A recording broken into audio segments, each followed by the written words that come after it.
ठाणे महानगरपालिकेतर्फे जागतिक वसुंधरा दिन साजरा। तलाव परिसर स्वच्छता, खुली पर्यावरण कार्यशाळा, चित्रकला स्पर्धा यांचे आयोजन।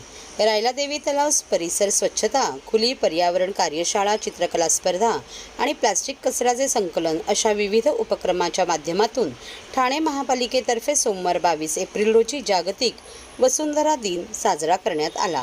परिसर भगिनी विकास संघ या स्वयंसेवी संस्थेच्या स्वयंसेवकांनी रायलादेवी तलाव परिसराची स्वच्छता केली।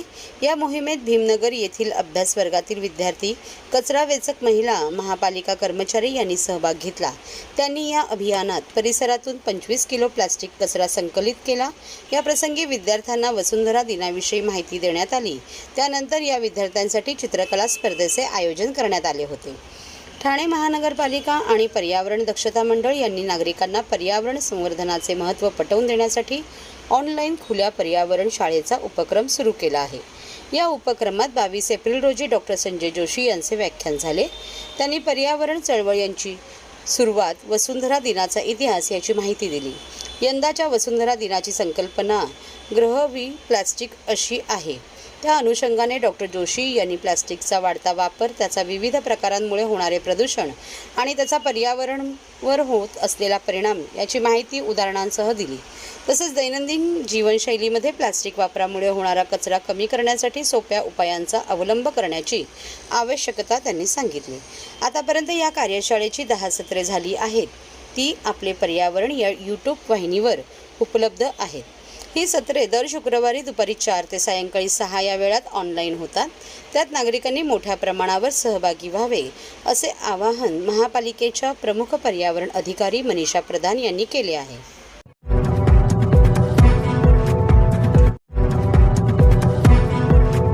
सर्व नागरिकांना आवाहन करण्यात येत आहे की सध्या डासांमार्फत पसरणाऱ्या डेंग्यू या आजाराचा प्रसार रोखण्यासाठी प्रत्येकाने पुढील प्रमाणे कार्यवाही करावी।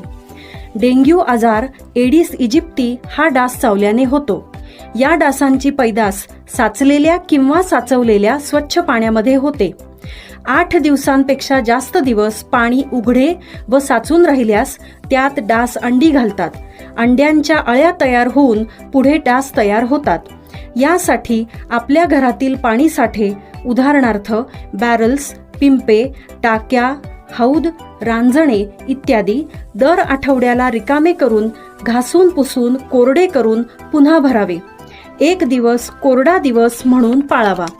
पाणी साठ्यांना घट्ट झाकणे बसवावीत किंवा जुनी साडी, चादर, धोतर यांनी बांधून झाकून ठेवावीत, म्हणजे डास त्यात जाऊन अंडी घालणार नाहीत। घराच्या गच्चीवर, आजूबाजूला, अंगणात कोठेही पाणी साचू देऊ नये।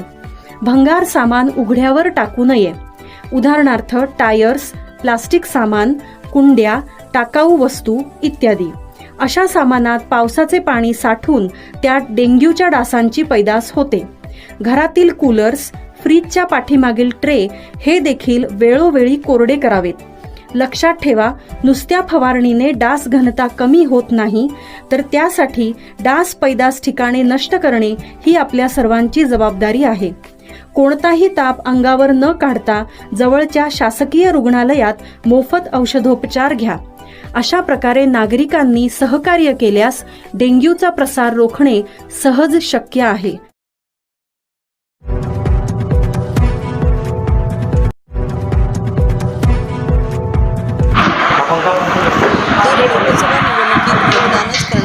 आदिवासी क्रांती सेनेचा इशारा। भारताच्या एकूण लोकसंख्येच्या 8 ते 9% लोकसंख्या ही आदिवासींची आहे। या देशातील रहिवासी असलेल्या आदिवासींना आता त्यांच्या आदिवासींना वनवासी असे गोंडस नाव देऊन नैसर्गिक कारण आज भारत देशामध्ये 8 ते 9 संख्येने भारताचे आदिवासी बांधव आहेत आणि हे मूळ वनवासात राहतात, वनात राहतात। म्हणून याला वनात राहणारे कायदे बदलले गेलेले आहेत, त्यांना हक्कलपट्टी करण्यात आलेली आहे। आम्ही इतर लोक बोलतात की आदिवासी हा वनवासी आहे, पण मुळात वनवासी नाही, हा वनातच पैदा झालेला आहे, वनातच जन्म झालेला आहे। आणि वनवासी ते बिझनेस धंदे करतात, ते वनवासी आहेत, ते आमच्या वनामध्ये राहायला आले, ते वनवासी आहेत। ते आम्ही आदिवासी बांधव वनवासी नाही आहेत। म्हणून आदिवासी बांधवांच्या याच्यासाठी, हक्कासाठी, न्यायासाठी आम्ही आज लढा देत आहोत आदिवासी क्रांती सेनेतर्फे. भारत देशामध्ये 8 ते 9 संख्येने भारत देशात आदिवासी बांधव आहेत आणि हे मूळ वनवासात राहतात म्हणून याला वनात राहणारे कायदे बदलले गेलेले आहेत. त्यांना हक्कलपट्टी करण्यात आलेली आहे. आम्ही इतर लोक बोलतात की आदिवासी हा वनवासी आहे, पण मुळात वनवासी नाही, हा वनातच पैदा झालेला आहे, वनातच जन्म झालेला आहे. आणि वनवासी ते बिझनेस धंदे करतात ते वनवासी आहेत, ते आमच्या वनामध्ये राहायला आले ते वनवासी आहेत. ते आम्ही आदिवासी बांधव वनवासी नाही आहेत. म्हणून आदिवासी बांधवांच्या याच्यासाठी हक्कासाठी न्यायासाठी आम्ही आज लढा देत आहोत आदिवासी क्रांती सेनेतर्फे. आणि सर्व आदिवासी बांधव आणि संघटना सर्व एकत्र येत आहेत. त्याच्यामुळं आम्हाला हा असा गोंडच नाव दिलाय वनवासी, पण वनवासी नाही आम्ही, पण आम्ही हा आदिवासी मूळ भारताचा रहिवासी आहे. म्हणून आम्ही गुलगुलाल आंदोलन छेडणार आहोत आणि सर्व भारत देशातले सर्व नागरिकांना आणि माझ्या सर्व गावाखेड्यातील, माझ्या ठाणे जिल्ह्यातील असू द्या, या माझ्या महाराष्ट्रातल्या जनतेला मी हेच काय सांगणार आहे की आपल्या आदिवासी बांधवांमध्ये जनजागृती करा. आपल्या मुलाबाळांना एज्युकेशन आणि शिक्षण आरोग्य चांगले भेटले पाहिजे, लाईट रस्ते चांगले झाले पाहिजेत. आज आपण एवढा लढा देऊन सुद्धा मूळ असून आपण हक्कापासून वंचित आहे. म्हणून माझा हा इशारा आहे सर्व माझ्या पक्ष नेते श्रेष्ठांना वरती BJP सरकार असू द्या या इतर कोणाची सरकार आली तरी माझ्या आदिवासी बांधवांसाठी मी न्याय हक्कासाठी लढणार की मला जो पक्ष ज्या आमच्या अटी नेममध्ये आम्हाला जो पाठबळ देईल त्याला आम्ही पाठिंबा देणार.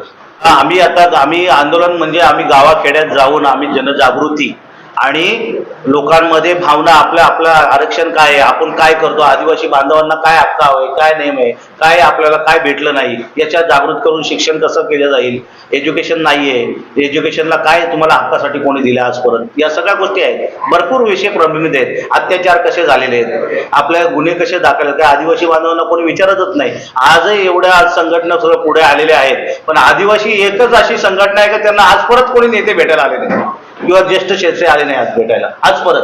म्हणून आम्ही हे सगळं केलं का आदिवासी बांधव या देशात नाश्ताच केलाय का? माझं म्हणायचा उद्देश नाहीसा झालाय का? नाही ना. मग आदिवासी बांधवांना जर तुम्हाला पाठबळ एवढा बदले देतो, पण तुम्ही आदिवासी बांधवांना समोर घेतलं पाहिजे ना, बोलले पाहिजेत, काय समस्या मांडल्या पाहिजे, त्याला पाठबळ दिलं पाहिजे. या सगळ्या गोष्टीचा विचार करून आम्ही आज आपली पत्रकार परिषद घेतलेली आहे. तुम्ही बांधव सर्व आलेले आहेत, त्यावर तुमचं पण स्वागत आहे. पाऊल आमचा असा आहे की आम्ही आमच्या संघटनेतर्फे आणि आधी इतर आमच्या 42 संघटना आहेत, इतर अध्यक्ष आहेत, उपाध्यक्ष आहेत, जाऊन गावाखेड्यात आम्ही एक गाव मिटिंग अशी घेणार आहेत शहरामध्ये आणि जिल्ह्यामध्ये. पण कोणाला मतदान करायचं, कोणाला नाही, कोण पाठबळ देईल आणि कोण नाही, कोणी जागृत करणार आहे आपल्याला जो येईल त्याला आम्ही पाठिंबा देऊ. आम्ही सर्व आदिवासी बांधवांना आम्ही सांगणार की आम्हाला जर आमच्या अटी मान्य न झाल्या तर सर्व महाराष्ट्रातला किंवा ठाणे जिल्ह्यातला आदिवासी माणूस, आदिवासी बांधव, आदिवासी संघटना बहिष्कार टाकणार.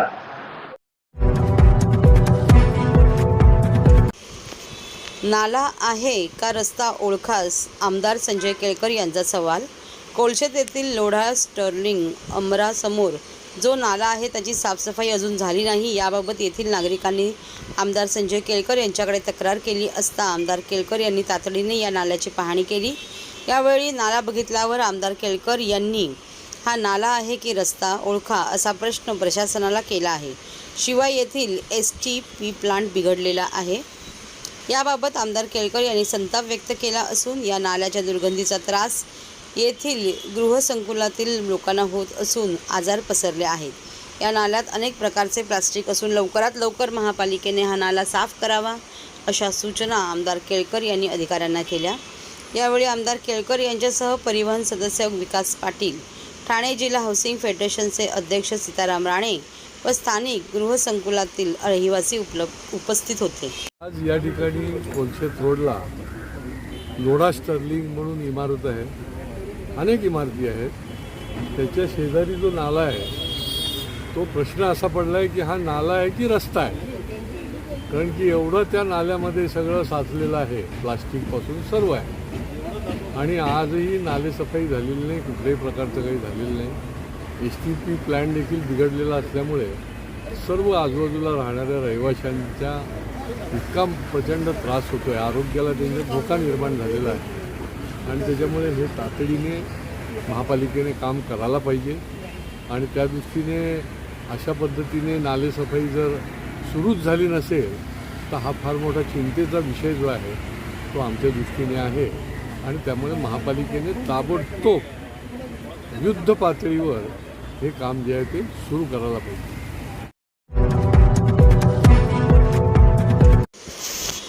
संजय भोईर यांच्या पाठपुराव्यानंतर कापूरबावडी कोलशेत ढोकाळी रोड वाहतुकीसाठी पुन्हा खुला. वाहतुकीला शिस्त लावण्याच्या नावाखाली गेल्या 1 वर्षापासून कापूरबावडी पुलाखालून कोलशेत ढोकाळीकडे जाणारा उजवीकडील मार्ग प्रशासनाने भिंत घालून बंद केला आहे.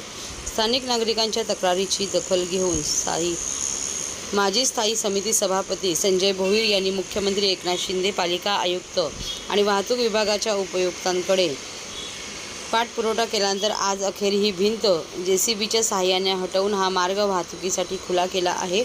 हा मार्ग पूर्ववत झाल्याने स्थानिक नागरिकांनी संजय भोईर यांचे आभार मानले आहे.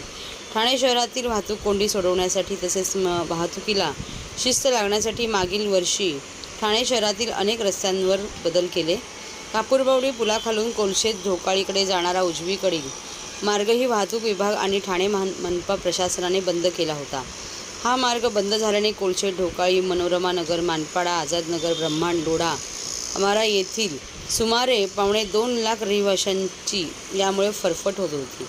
स्थानिक लोकप्रतिनिधी या नात्याने माजी स्थायी सभापती संजय भोईर, माजी विरोधी पक्षनेते देवराम भोईर, माननीय नगरसेविका उषा संजय भोईर, नगरसेवक भूषण भोईर आणि युवा नेते विकेश भोईर यांनी ठाणे महापालिका आयुक्त, वाहतूक विभागाचे पोलीस उपायुक्त यांच्याकडे सातत्याने पाठपुरावा सुरू ठेवला होता.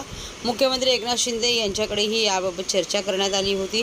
काही दिवसांपूर्वी हायलण येथील मैदानात शिवसेनेने आयोजित केलेल्या महोत्सवात मुख्यमंत्री एकनाथ शिंदे उपस्थित होते. तेव्हाही संजय भोईर यांनी या रस्ता खुला करण्याची मागणी केली होती. आज अखेर संजय भोईर यांच्या पाठपुराव्यानंतर हा रस्ता खुला करण्यात आला. 1 ते 1.5 वर्षापासून हा जो कट होता कोलशेतला जाणारा हा बंद त्या ठिकाणी केलेला होता आणि बंद केल्यामुळं नागरिकांचं त्या ठिकाणी नाहक हाल त्या ठिकाणी होत होते आणि त्या ह्याच्यातनं लोकांना जो येण्या जाण्याचा जो मार्ग त्या ठिकाणी बंद झाल्यानंतर आज जर बघितलं असेल आपण की गेले वर्षभरापासून जे ट्रॅफिकचा जो संघर्ष त्या ठिकाणी करावा लागतो आणि रोजच त्या ठिकाणी लोकांची तक्रार त्या ठिकाणी प्राप्त त्या ठिकाणी होत होत्या, आमच्या पेजवरती त्या ठिकाणी प्राप्त होत होत्या की हा कट त्या ठिकाणी कधी ओपन करणार. तर आम्ही पाठपुरावा त्या ठिकाणी माननीय मुख्यमंत्र्यांच्या बरोबर त्या ठिकाणी करत होतो आणि आज आम्ही गेले अनेक दिवसापासून तो पाठपुरावा त्या ठिकाणी चालू होता. तर पाठपुराव्याला कुठेतरी यश आलेलं आहे. मागच्या हप्त्यामध्ये जी सभा त्या ठिकाणी आमच्या हायलँड येथे झाली होती त्यावेळीच आम्ही पुन्हा त्या ठिकाणी त्यांना समजून सांगितलं की बाबा हा कट जर ओपन नाही झाला तर लोकांना जो त्रास त्या ठिकाणी सहन करावा लागतो 1-1.5 तास, तर तो त्या ठिकाणी दूर होणार नाही. तर तो दूर होण्यासाठी त्या ठिकाणी जर आपण मंजुरी दिली तर आम्हाला बरं होईल त्या ठिकाणी.